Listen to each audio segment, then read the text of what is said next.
My friend was the one who experienced this, so for privacy reasons I'll call her Abby. Abby and I have been good friends throughout elementary to high school. She was the class clown and always came up with crazy ideas. The best thing about her is that she will not lie about anything, and if you tell her a secret she has to keep it, and she will avoid the subject entirely. One day she called me up and asked me if I wanted to go hang out at the mall. I accepted her request and went to meet her. When we got there, we just did what normal teens would do, walking around, window shopping, looking at clothes, and making bad jokes. Before we knew it, it was 6 p.m, so we both decided to go sit down at a restaurant and order some drinks. As we were waiting for our drinks, she asked me a question. "What's the scariest thing that has happened to you?" I shrugged and said I wasn't sure. She then said, "Oh, well, I once had a cursed lamp.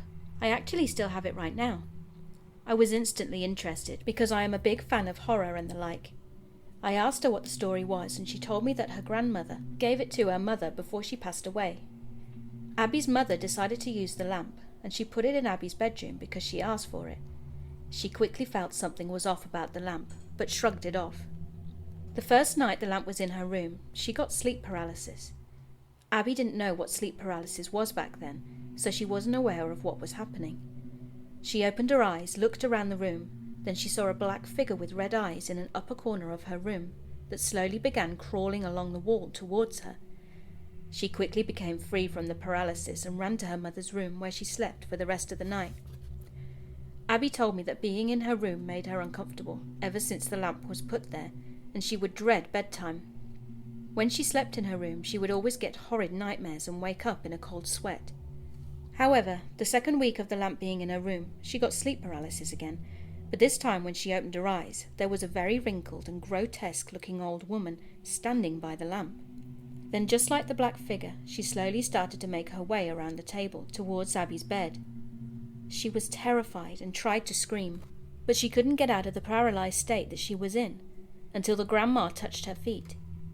She said her feet felt really cold after she woke up, even though they were under the blankets. She once again ran to her mother's room and slept there for the rest of the night. The next morning she decided enough was enough and took the lamp out of her room and explained to her mother that she didn't need it anymore. Her mother told her to leave it on the stand by their couch, so she did as she was told. She was then able to sleep in her room again, and the nightmares stopped. She didn't get sleep paralysis anymore either, but she did mention that the spot on the couch nearest to the lamp was sometimes very cold or very hot compared to the room temperature. Luckily, this was years ago and was in an old apartment complex that they lived in at the time. She said she thinks the lamp is stowed away somewhere in the garage at her new place.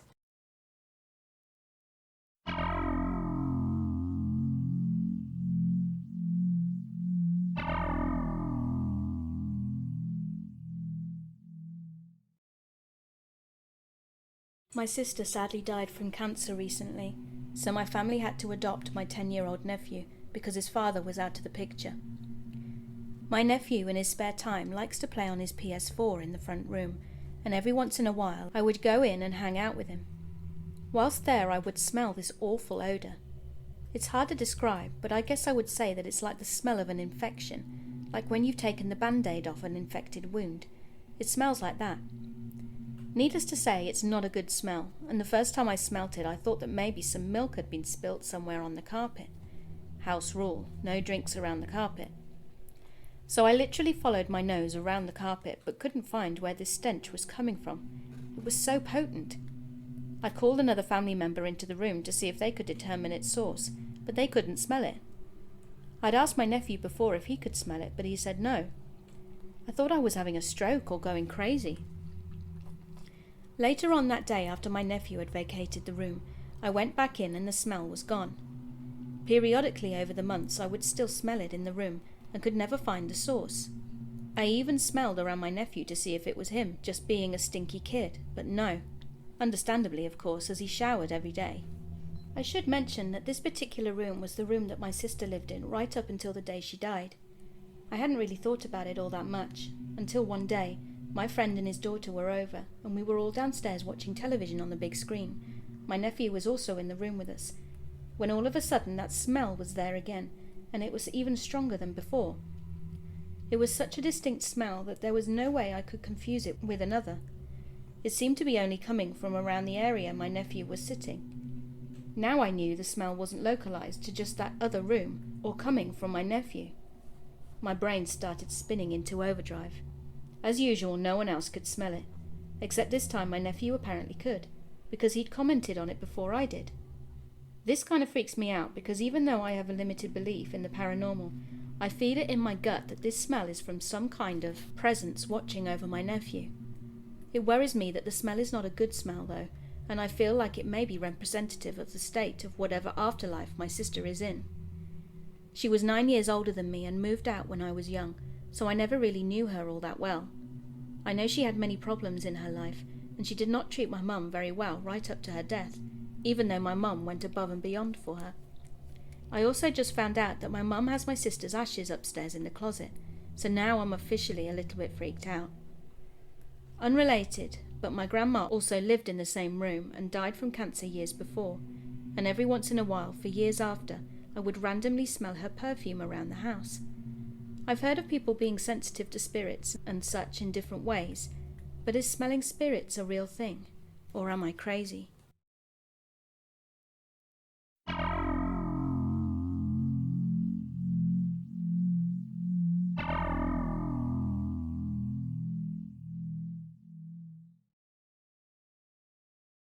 Back in 2015, somewhere around March, I was in 7th grade, and me and my friends used to do some dumb stuff, like going to abandoned houses, drawing on desks and yelling in our neighbourhood. That was just how we acted back then. After school one day though, my friend and I decided to go check out an abandoned house that we'd never seen before.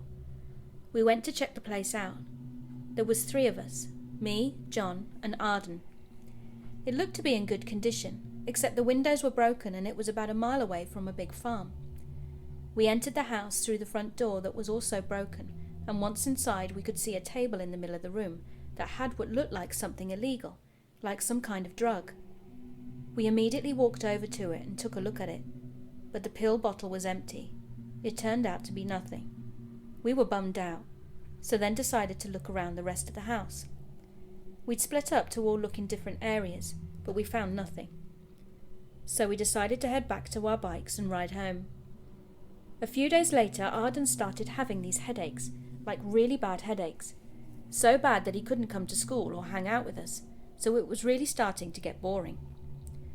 2 weeks later, me and John visited Arden to see if he was doing okay, but he wasn't at his house. We asked his dad where he was, and he was at the hospital. We bolted to our bikes and made our way to the local hospital.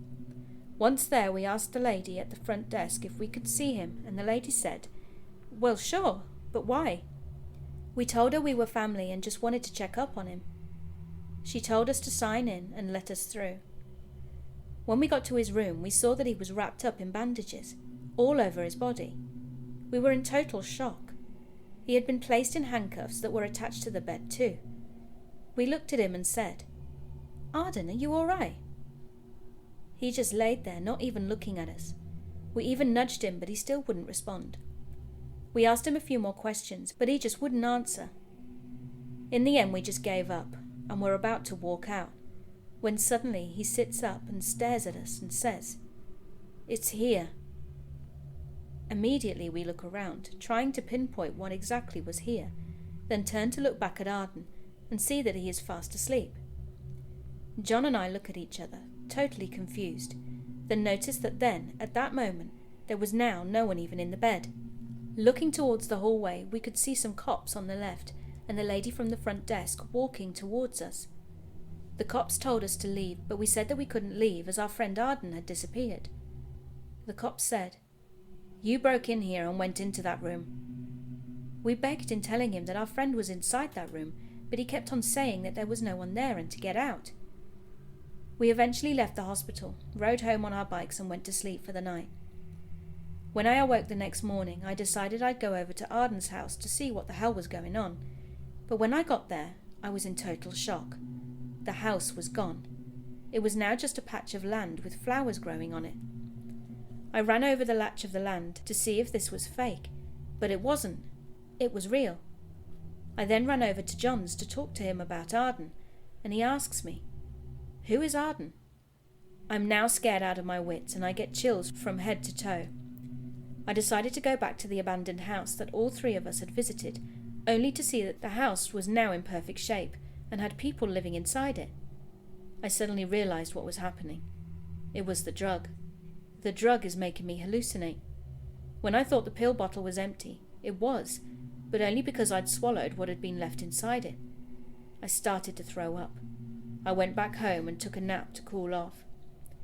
I woke up 2 hours later only to realize that the effects hadn't worn off. I thought that maybe by bedtime that they might have worn off then, but no. I decided to go ask my mum and dad about Arden, just to see what their response would be, and they both replied saying, "Who's Arden?" I was going mad. I asked everyone in my town if they knew who Arden was, and they'd respond with, "No," or "Who's that?" I even went to the police station to ask them, and they said that there was no Arden here, except one Arden that lived here in 1913. They showed me a picture of the guy. I shivered right through to my bones. He looked exactly like the Arden I knew 2 weeks ago. Arden wasn't real. He was a ghost friend.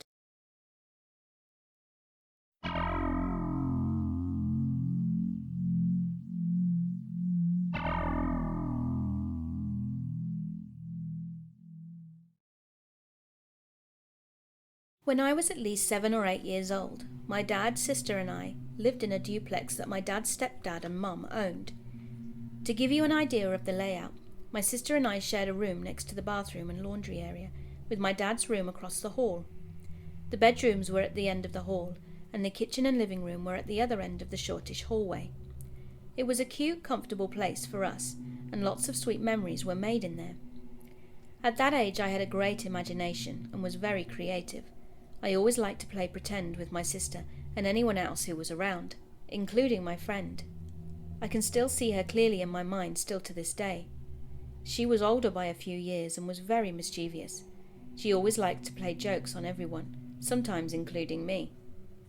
For this story I will call her Sam, since I can't distinctively remember what her name was back then. Sam would always get a kick out of slamming doors and turning on faucets, but my dad always thought it was me pretending that Sam was there. Sam wouldn't like this and knock things off shelves and make loud banging sounds on the walls. My dad started to believe me though when I would be at my mum's house and he would be alone. Sam wanted everyone to know she was there, so when my dad was home alone, whilst he would be taking a shower, she'd rip open the shower curtain on him. He was completely freaked out.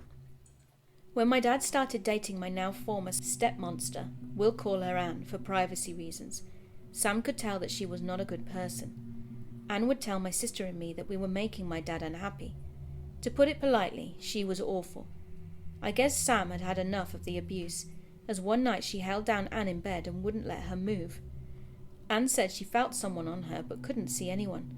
This happened on multiple occasions. My dad would hear crashing in the kitchen on the nights Anne would stay over. Sam hated Anne more than my sister and I did. When Anne would walk past shelves, Sam would push glass bottles off of it, hitting Anne every time. Sam was my best friend and like an older sister to me. My dad and Anne would argue about moving and finding a place for our family. Anne had a son who was a couple of years older and was spoiled rotten. He would sleep on our couch when Anne slept over. Sam disliked him the most. Sam would scratch him all over during the night, and he'd wake up in the morning, terrified out of his mind. When my dad finally gave in to Anne's unrelenting complaints to move, Sam was torn apart, as was I. I loved Sam like she was part of the family. The night before we were due to go look at houses, Sam had taken one of our crystal plates from our cupboard and dropped it into the sink. It shattered into more pieces than I could count at the time. We woke up in the morning and saw what she had done, and all I could do was giggle and think of Sam. My dad laughed too. He said that Sam must be upset that we are leaving, and I agreed. After a few months had passed and most of our stuff was moved out into the new place, Dad and I went back to grab the last of our stuff. I had to use the bathroom, so I went in and did my thing. After my hands were washed and dried, I tried to exit the bathroom. Sam held the door and wouldn't let me out. I told her I was sorry and I would never forget her. After I had said this, the door opened and Sam was there, tears in her eyes.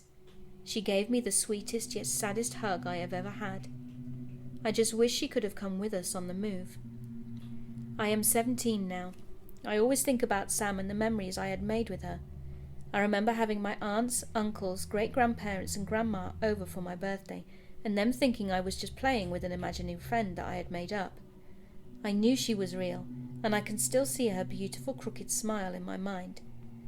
And before anyone asks, we changed our carbon dioxide detector regularly, so I know she was real.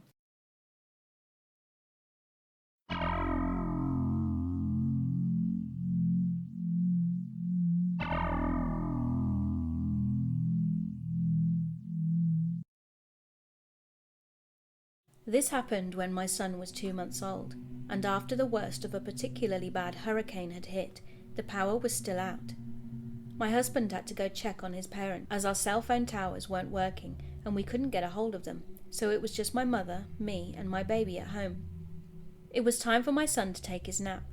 However, his crib had been dripped on from a bust in our ceiling, so he definitely was not going to sleep in there.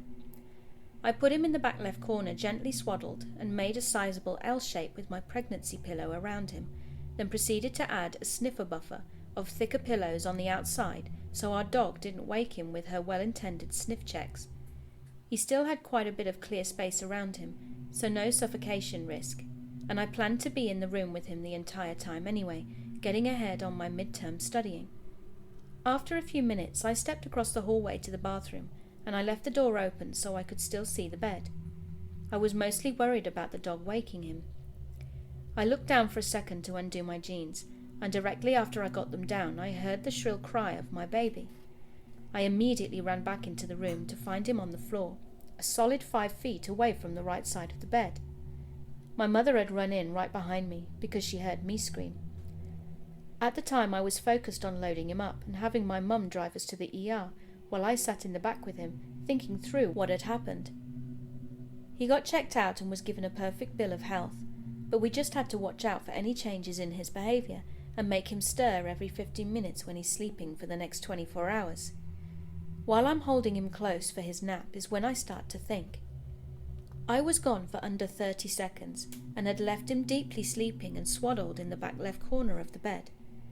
When I came back, the swaddling blanket was lying on the right end of the bed, outside of the boundary I had made with the pillows, and loosely folded.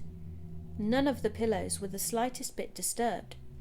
Also, my son was on the floor, about 5 feet diagonally from the front right corner of the bed, with his head facing the opposite way. The biggest thing to me, however, was that there was no thud, no noise at all until he screamed. To do this, my son would have had to completely unswaddle himself, without losing his temper, which is extremely unlikely, put the blanket nicely on the completely other end of the bed, get down an approximate 4-foot drop without disturbing the pillow bumper, then move another 12 or so feet, and lay down the opposite way. At 2 months old, babies can't really do anything but flail, much less even roll over. Also, the doctor even mentioned it didn't look like he'd taken a fall, not even a 4-foot drop. He never got red or developed a bruise. He didn't even cry for 20 seconds after I picked him up. He just went back to sleep. Literally nothing had changed except for my baby's position. He didn't act hurt and he didn't sound like his pain cry, which I was very familiar with due to colic. He just seemed a bit startled and grumpy from being woken up suddenly.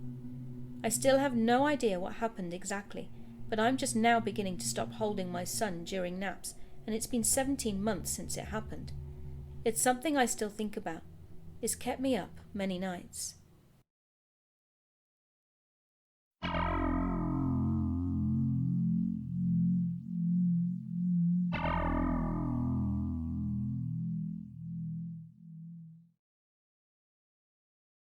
First of all, I do not drink alcohol and I do not take drugs, except for Ambien.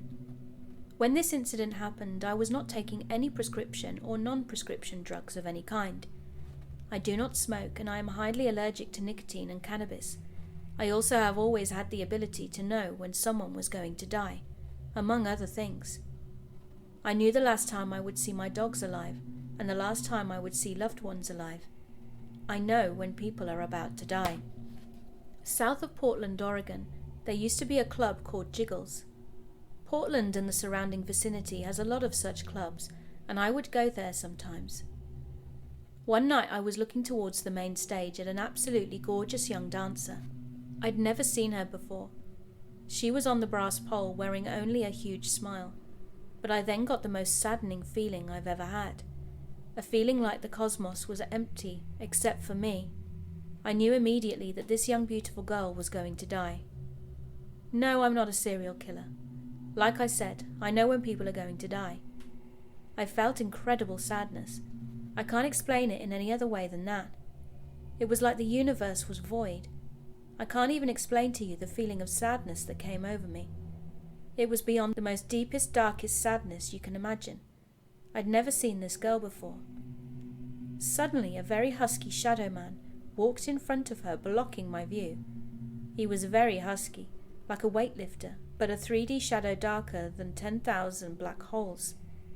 Yes, I was a bit shocked. I have had many paranormal experiences in my life, and some were much more dramatic than this one.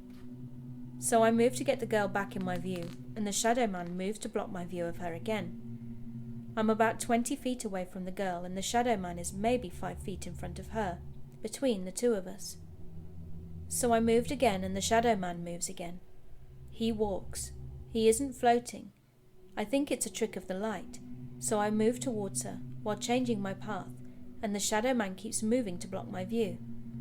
I get closer and closer and realize that nope, this is not a trick of the light. That is a shadow man. A very husky, large shadow man. For some reason I moved in close and I walked through him. He felt very, very cold and smelled like an electrical fire. I'm now close enough to the girl that I can throw $1 on the stage. Most people would be super scared and run out, but I've dealt with this kind of thing since I was 11 years old and was startled but not too shocked. I didn't know why he was blocking my view. The girl was very, very attractive, far more attractive than all the other girls there. Her second or third song ended and she came down and started to chat with me. She was very friendly. I thought to myself, how am I going to tell her to prepare for death? Then I asked her for a lap dance. While she was dancing, I was thinking of what to say to her. I was so scared. During the lap dance, I was trying to think of how exactly she was going to die. The impressions that I received was boyfriend and drunk driving, so I thought either her boyfriend was going to murder her or would be killed by a drunk driver. I didn't know which. You might think it was a hallucination. Okay, sure, but this is what I saw and felt. I got a lap dance from her and we chatted for a few minutes. She said, "Well, I gotta go mingle." I asked her, "Can you do me a big favor?" "Sure," she said. "Don't ever get into a car with a guy who's been drinking. Can you promise me that?" "Oh, I'd never do that," she said. "Nice meeting you." And she went back to work. Perhaps I should have screamed it at her and shook her. Perhaps I should have said, "If you get into a car with a drunk man, you're gonna die." But I was scared. I didn't know what to do. Anyway, long story short, within a month she was dead. She was at a bar with her boyfriend and he got drunk. They left the bar and he drove on a very bendy road, went too fast around a curve and lost control. The car went sideways and slammed into a tree. She took the impact, crushing in the left side of her skull. He got out of the car and ran into the woods to hide. The police had to send the canine unit to get him to come out. A couple of years later they closed Jiggles, bulldozed it to the ground, and put some outdoor store there in its place. I didn't know that girl. She smiled when I first saw her and didn't lose that smile for the dance or maybe the 5 minutes we chatted. I'd never met her before that night, and I never saw her again after it. But for a few minutes I felt an unbearable feeling of sadness and loss. I can't describe it. Words cannot explain the deep feeling of sadness. I can't explain why the husky shadow man was there either, trying to block my view.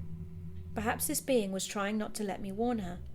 Perhaps the being was thinking I was a threat to her. I don't know. Was this a hallucination? All I can tell you is what I saw and heard. I was there. I did see her. I did know she would soon be dead.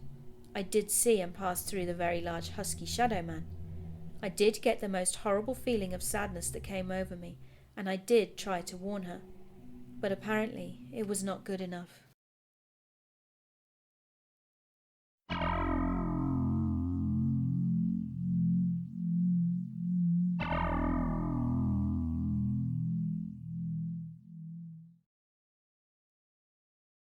This happened to me when I was on summer break in the middle of high school.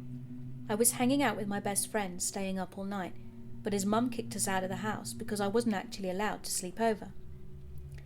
It started out a normal night. We went to my house and messed around on my 360 until my dad kicked us out because he had work and didn't want to get woken up. So we ended up walking around everywhere, the sun fully set. We're messing around, talking about random stuff, shooting the shit, when my friend suggests we walk over to City Hall. On our way there, we noticed it was unusually empty and quiet. Now this is in the middle of Rhode Island, and everyone is usually out and about until 2 a.m, so we found this really strange. Despite this though, we just ignored it. We took stupid pictures with his iPod Touch and my ENV3, then decided to walk back towards his house using the main road, because we were sure it was the quickest and safest route. We got to walking past my street when we noticed there were still no cars on the road. It was still only 12 a.m. at this point. I pointed it out to him, but he dismissed it, so I did the same. Now this main road to his house was maybe 1 mile long, so it should have only taken 20 to 30 minutes to walk at our not-so-fast pace. Midway through this road there is a gas station, and only 2 blocks down from my street I suddenly stopped dead and asked him, "Do you hear that?" The sound was like static, like a radio and a TV combined, but very muffled and quiet. We looked down the street, and at said gas station was a person. Now we just thought this was a homeless person, and from the way homeless people in downtown Providence usually act at these hours, we didn't want to go near him, so we crossed the street. But then we noticed, so does he. At this point he was stumbling, mimicking us crossing the street without skipping a beat. My friend noticed this and he freaks out, saying in a loud whisper, "Look, do you see what he's doing? He's got to be on drugs or drunk." I started getting chills running down my back because I had realized that he was mimicking me. It was like he was puppeteering his legs, but the rest of him was completely out of it, swaying, leaning backwards with his arms flopped out. I became petrified when he started walking by a lamppost, and I realized that I could not see anything of detail on him. No clothes, no face, just a black shape of a person. He was still walking towards us as I tried to shake his copied movements. I started running back and forth on the street, and at one point it looked like he was basically sliding across the street like a glitched video game character. He had gotten within 2 blocks of us, and both my friend and me had instantly got an equally horrific feeling. We looked at each other and said, "We need to run, there's something wrong here." On the count of 3, we sprinted off the main road down to the block only to stop at the 4-way intersection. We were under a street lamp and we just looked down the street to make sure he kept walking, when all of a sudden he stopped at the corner on the main road. We asked each other, "What the hell is he doing?" When he suddenly burst into a full sprint towards us. We didn't skip a beat and turned into track runners, running towards my friend's house on the side roads. We got 1.5 blocks away and looked back only to see this black figure walking away in the direction he was chasing us and disappearing out of view. It looked like the black outline of a zombie in all honesty. We sprinted to the main road and kept walking, nervously talking about what had just happened. Everything calmed down a bit as a car passed by, but then it went dead silent again, and we noticed that not even the police were parked where they usually are during these hours, but we kept on walking. Now before my friend's street, there is a highway that separates the neighbourhood, and to the right of that before the bridge is a small building for getting your alternative high school degree. We were walking past that when we suddenly heard what sounded like extreme static again, exactly like the sound from Back to the Future when the DeLorean time travels, only it was ear-piercing. The entire sky lit up blue, then faded to black, and time seemed to slow down for a few seconds, then returned to normal with the sky. We realized that the sun was coming up, which was the most incredibly bizarre thing ever. It had just been 12:27 when I looked at my phone, and now it was suddenly 6 a.m. We stood on the bridge noticing everything returning to normal whilst we talked about what happened. I refused to walk back home and crashed at his house. I ended up walking back to my house with his girlfriend at the time, because her and I were getting kicked out again for not telling his mum. The entire thing has me completely confused. 9 years later, it's still as confusing as the day it happened. I remember when I got home, I slept for nearly 26 hours. and when I woke up, my mum was asking me if I was feeling sick. What was this?